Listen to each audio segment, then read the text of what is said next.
with your host, Frank Monday. Yay! Get you that Kung Fu swang. Live Drive Jive Archive with your host, Frank Monday. Broadcasting to you live Monday through Friday out of the Central Kingdom of the Celestial Dragon. The Morning Grind Edition. Welcome to the show, everyone. I hope you are doing well. Today is, I don't know what day it even is, man. It's Wednesday. Wednesday represents Mercury. All right, look, it's Paul. Hey, what up, Paul? I didn't see you in the ideas room earlier. Good to see you again, sir. Good morning, good evening, good afternoon, wherever you may be, whenever you may be. Monsieur Tiedrick, I take the toll road to work. So it's an expressway. It's called the International Airport Expressway. And there's a toll gate there when I get off the expressway.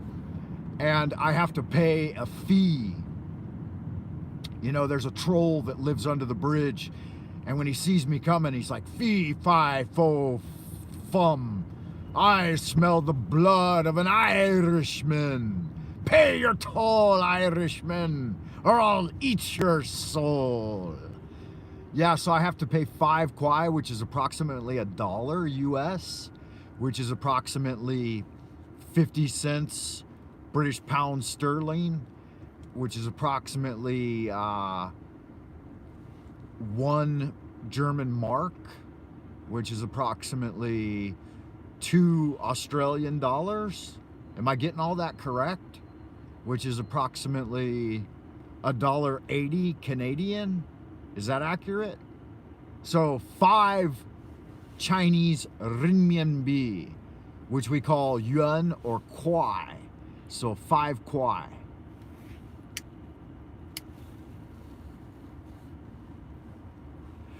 Having myself a JP Farrell. Smoke 'em if you got 'em. This is the Live Drive Jive Archive with your host, Frank Monday. Make sure you hit the cold goose thumb up the bum if you're enjoying the transmission this morning. Today's topic is school days. Thank you for that. I appreciate that. Additionally, don't forget to like and subscribe and ring that Pavlonian bell. Yeah, hit the... Give me the thumbs. Give me a yo if you can hear me all right out in Happy Land. Come on! Them yos will put the lead in your pencil. I appreciate that shit. Those yos really help out the channel. And you know what else helps out the channel? Is if you come back later and comment on the video. I don't know why that is, but they say that interaction on the video drives the algorithm. So if you do comment, yeah, make sure you say something nice. Tell me if you agree with me or disagree with me. Either way is fine with me. I don't need any yes men out there, right? I can afford when people disagree with me. I can appreciate that. Everyone's got their own take on the way things should work.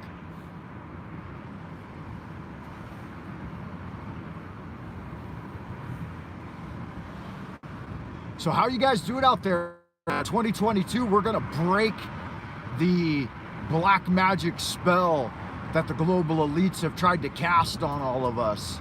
You know, we're just gonna break through that happy horse shit. We've had enough. What was that guy in that movie? What did he say? I forgot. But there was some guy in some movie that said something that was worth repeating, and now I can't recall. But he said that we had enough. And that we weren't going to take it anymore. Wow, the last ideas room got up to like 7 people. And this ideas room has only got 2. So who's out there in Happy Land? Give me a yo if you can hear me. Paul's out there. Monsieur Tiedrick's out there. I guess everybody else tuned out. That's all right, though, you know. Yeah, so vacation is starting, which means that I will not be doing a Live Drive Jive Archive Monday through Friday for the next 30 days.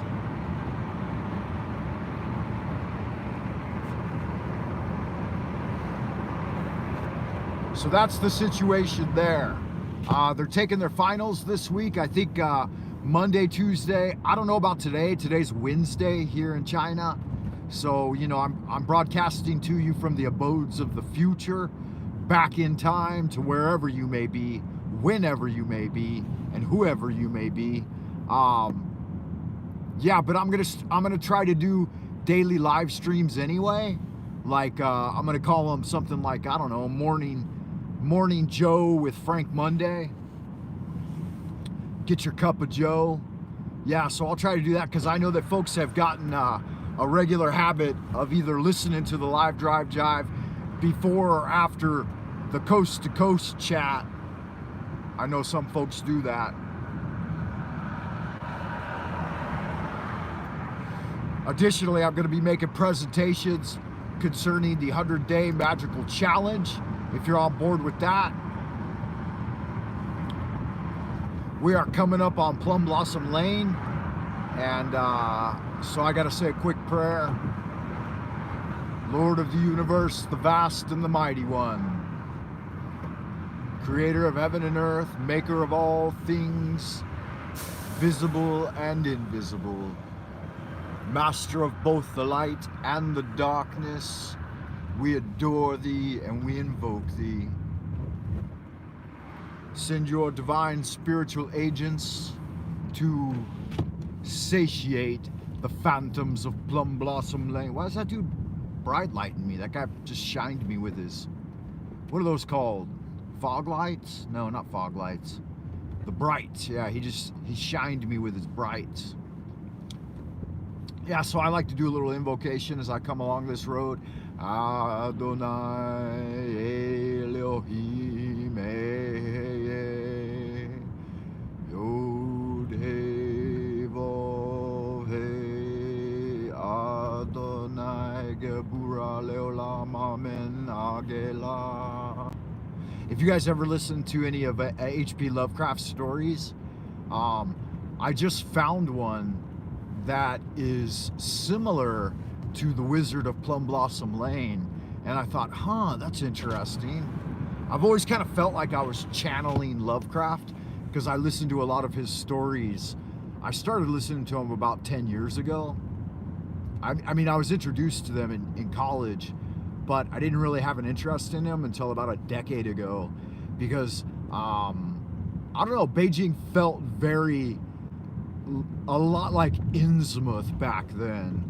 Like it had this constant miasma of pollution hanging over the city, and we would only get like 3 green days a year or something where the pollution levels dropped below 50 on the AQI, and so we suffered through some really highly radioactive toxic pollution. And especially around the time of the Fukushima disaster, our radiation levels got really high during that time period.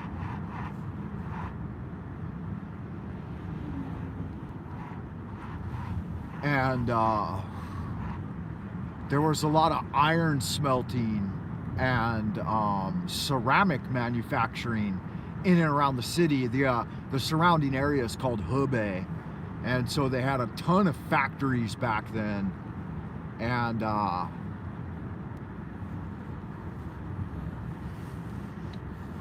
our AQI levels were typically around 700 to 900 per day. And in the winter, the AQI would go as high as 1,200. And the highest I ever saw it was something like, I don't know, 5,200 or something. But it got up to the surrounding region would get up to like 3,600 and shit on the AQI. I mean, just saturated in pollution. You'd walk outside and your eyes would water from the toxic sludge. I likened it to swimming around in shit soup, sucking on a turd. It was really, really bad, man. And thankfully those days are behind us. They've closed most of the industry that did a lot of that industry that created those high levels of pollution has been shut down. I mean, it kind of looked bad that right around the time of the Olympics in 2008, they turned off the factories for like an entire year. And once people kind of got a little taste for cleaner weather, they stuck with it. And so the last, not since the Olympics, but the last really, really, really bad year of pollution was probably like 2017. 2018, it started to look pretty good. And then 2019, 2020, 2021, we've had relatively clear skies all year long, which is just unheard of. I mean, it's amazing.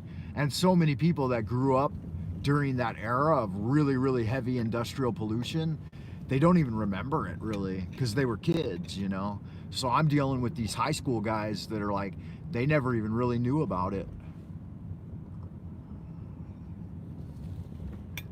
Wow, we've made good time this morning. I'm about to arrive at the yard and it looks like I've got a solid 10 minutes to sit and chill and jibber jabber with you guys. Yeah, nice.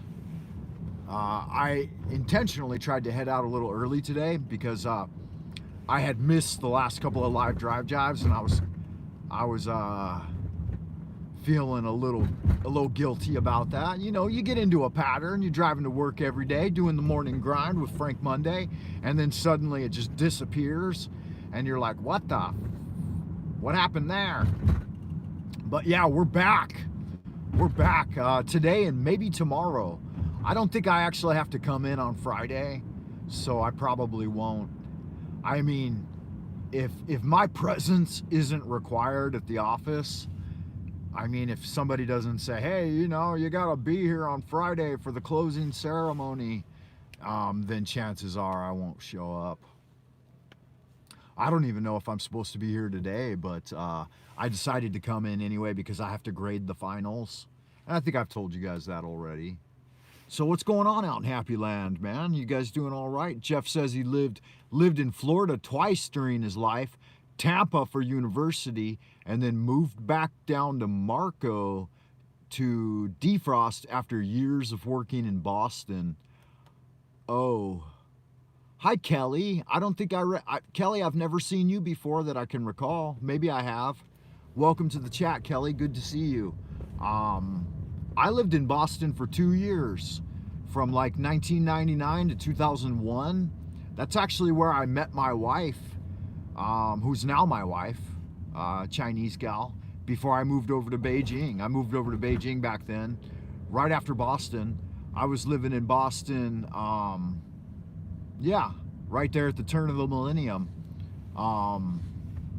Let's see. I was living in East Boston off Maverick Station, but I was in a management program during the bankruptcy of KB Toys, and I was working, I was a manager at KB Toys.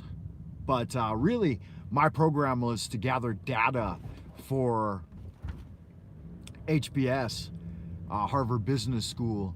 They were liquidating KB Toys and redistributing the money. There at the end, you know, when a company like that goes bankrupt, they put you know, hundreds of thousands and millions of dollars into credit that they you know, they make disappear so that it can all go down with the ship. So everybody gets new cars and, you know, maybe houses or whatever, anyone that's in on the program, and then they liquidate it. But yeah, I was there during that. So that was fun. I didn't do anything unforbidden, untoward. Let's see, there's someone named Tara Glop. I can't read this, man. Gloppy flogging. Yeah, I can't read your name, Tara. Welcome to the chat, Tara. Nice to see you.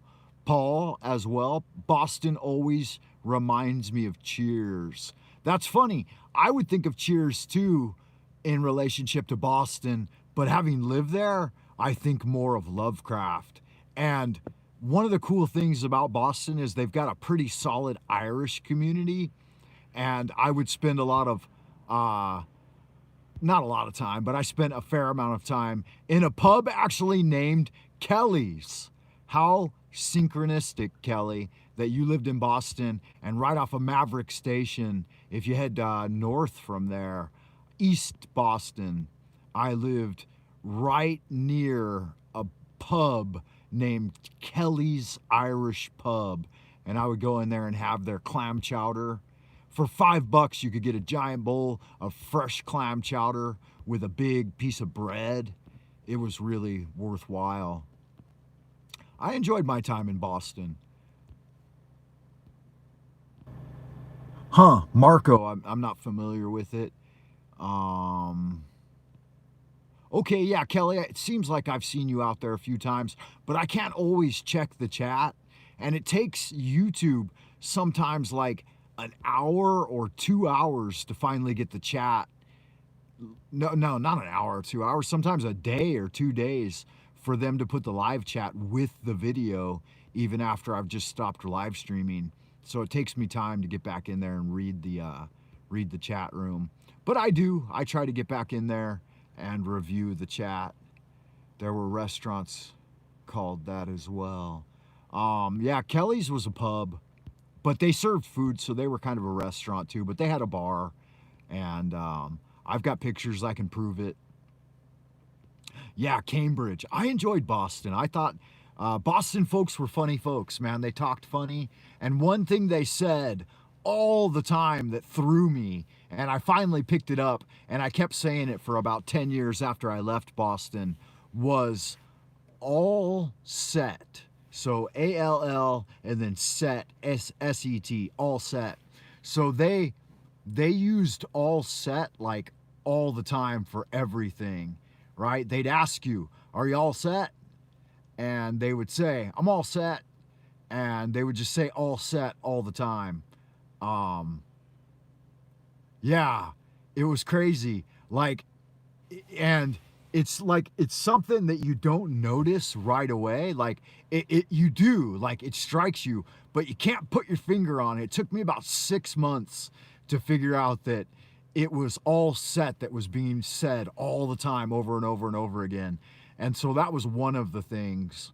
Another thing was I rode the train a lot, right? Obviously the subway and the light rail or whatever, because it seems like it's mostly above ground, but when it goes downtown, like what was it? Downtown Crossing and Government Center, right there at Harvard. So I would go there a lot and then walk around, Harvard, and go to the Au Bon Pain and have a coffee and a croissant. But whenever you're riding the train, I always took the train. So I was on the Green Line. I believe that's correct. Maverick Station's on the Green Line. So I would ride my skateboard from my apartment down past Kelly's and down to Maverick Station. And then I'd take the Green Line over to whatever, Downtown Crossing, and then take the Blue Line out to Cambridge. Is that right? Is it the Blue Line or the Red Line? I can't remember exactly. Like I said, I was only there for about 2 years. But I had that job for about maybe 18 months, something like that. And so I always remember, like, the announcers were, the guys on the train, the guy driving the train would always do the announcements. And so they're like living people. It wasn't automated back then. It was living people. And they would say funny shit over the train announcement. They would say, whatever, the destination of this train is Braintree. And I was like, fuck, Braintree. What a crazy name for a station. And I think it headed out toward Dorchester or something. I can't remember. UMass was out there, University of Massachusetts. But I'd always get off at Cambridge. And so I only rode the train all the way to Braintree one time just to see what it looked like. I'm like, what the fuck, Braintree? That sounds just crazy. And so I was pretty sure that I was no longer alive and I was living in some Lovecraftian nightmare where the train drove straight up your spine and into your brain. And I was like, yeah, this is bizarre, man.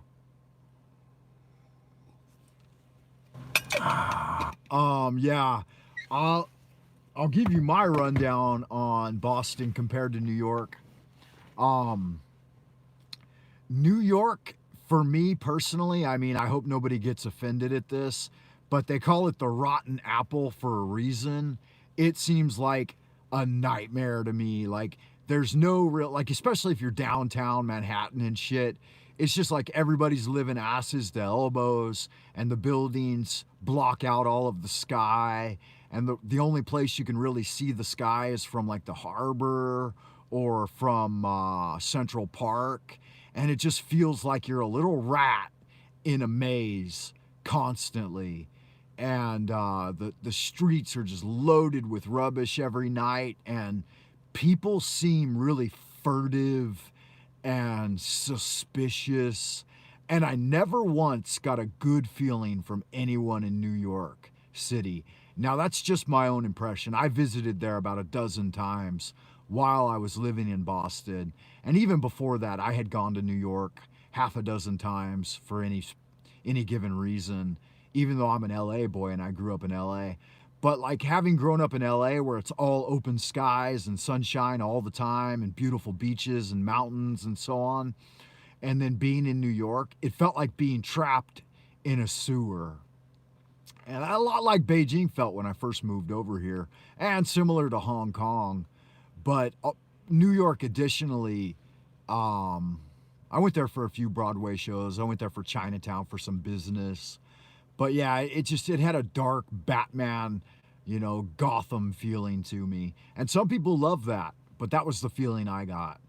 Now Boston, on the other hand, Boston has a more like down home neighborhood kind of feeling, like the people are friendly and they'll actually talk to you. I mean, they still have a little bit of that suspicious nature because it is it's not a small town.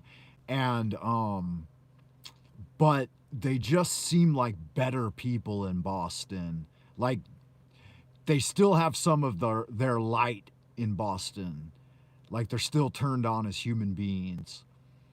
And it's all like the areas where I lived and stuff, it's all like these 5-story old Victorian homes that are made of wood, and there aren't really any skyscrapers per se. I mean, maybe there are downtown, but it doesn't seem like there are. Even in Government Crossing, like the downtown area of Boston, there aren't like a bunch of tall buildings just stuck all together that make you feel like you're about to die.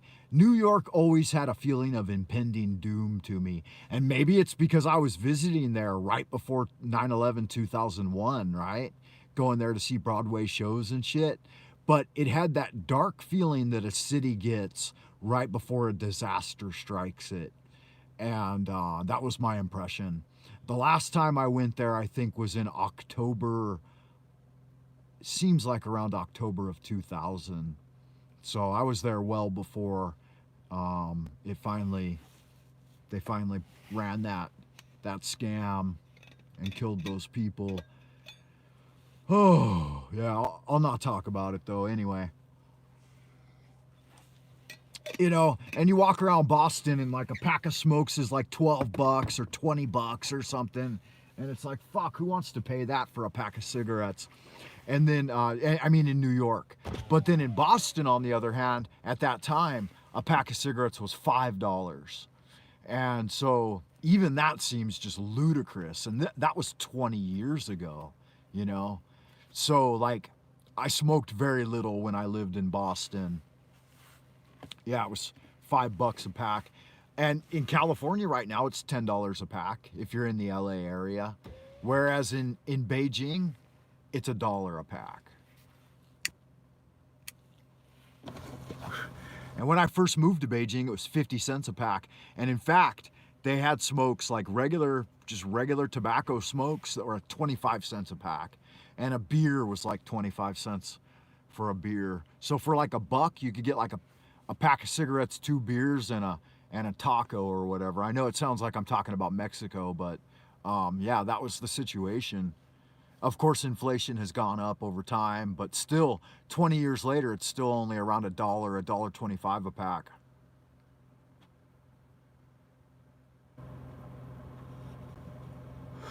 Yeah, don't smoke if you can avoid it. It's a waste of time and it's an addictive habit. Tobacco is the aromatic herb for Mars. So I think that smokers somehow have connected with that Gabura energy on the tree of life. And as a result, I mean, tobacco was widely distributed among military men during World War One and World War Two. Um, and so it has a stimulating effect on the mind, and it suppresses the appetite to a certain extent.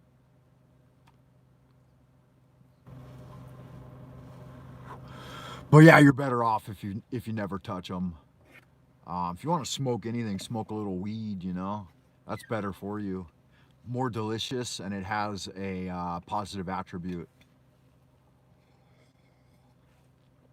But yeah, you know how they measure an economy based on the price of tea in China.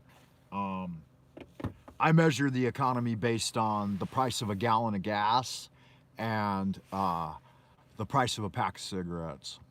Because I'm old school that way. I grew up when they were still still selling candy cigarettes and telling people that smoking wasn't that bad for you. Frank, why do I get paranoid whenever I smoke herb? Yeah, that's funny. It has it has that effect on some people. In fact, I think it probably has that effect on everyone.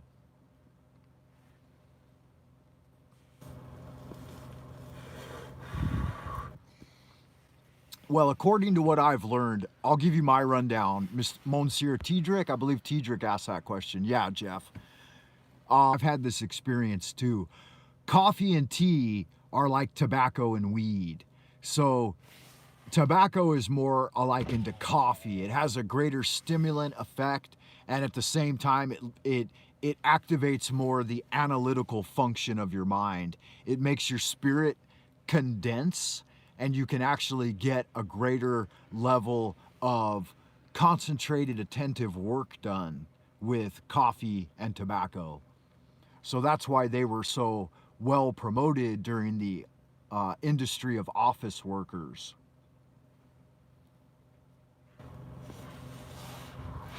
So, what's that mean for herbal tea and cannabis?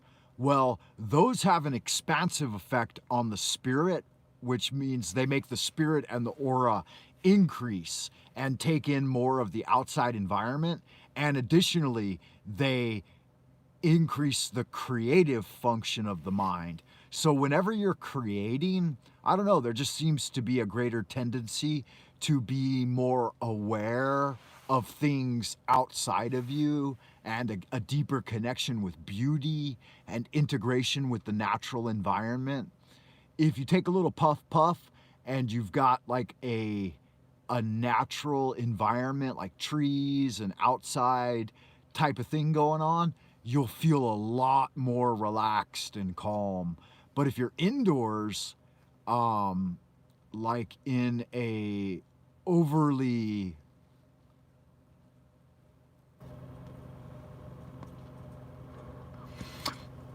like an overly mechanized environment or something, you'll definitely feel more disconnected and paranoid.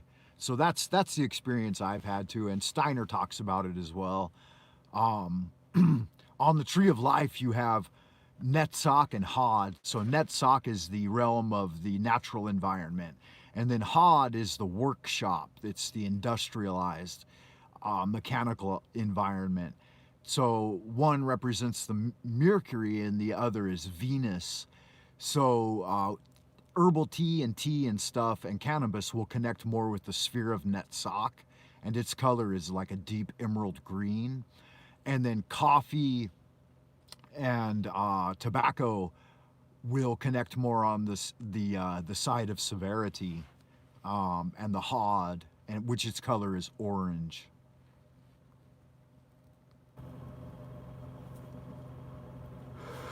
So thanks for that question, Monsieur Tiedrick, and I hope that helps. I don't know. That just seems to be something that is apparent, and I think a lot of folks have noticed that.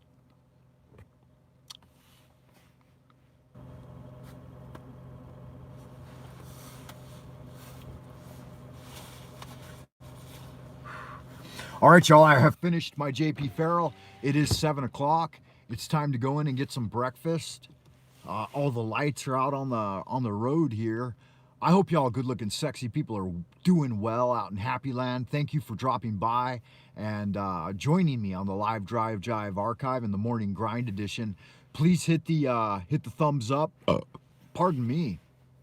The cold goose thumb up the bum, that really helps out the channel. You know, that keeps me motivated. That'll put the lead in my pencil, like I like to say. Keep your nose to the grindstone. Do a little prayer. I will probably do another Live Drive Jive tomorrow. If not, I will definitely do a morning cup of Joe with Frank. So be looking forward to that. And once we go into full vacation mode, be on the lookout for random videos and random live streaming, because I'll be doing a lot. I like to live stream. I like to interact with you guys, and I'm developing the delineation or the details of the 100-day magical challenge. So if that at all interests you, make sure you join us. It's going to be a lot of good fun. I got a lot of stuff brewing that I want to put into video and make more polished production videos of. So the lesser banishing ritual of the pentagram, basic Taiji Qigong. I've already done a good middle pillar video, so you can check that out. That's on my channel. Good looking sexy people, stay well out in Happy Land. Quick little shout out to Amun Ra. Hail unto thee who art Ra in thy rising, even unto thee who art Ra in thy strength, who travellest over the heavens at the uprising of the sun. Tahuti standeth in his splendor at the prow, and Ra Hor Kuit abideth at the helm. Hail unto thee from the abodes of the night. Ata Malkuth Vegubra Vegudla Leolam. Amen. Y'all good looking sexy people, stay well out in Happy Land, and I will see you in the abodes of the future. Until next time, good magic.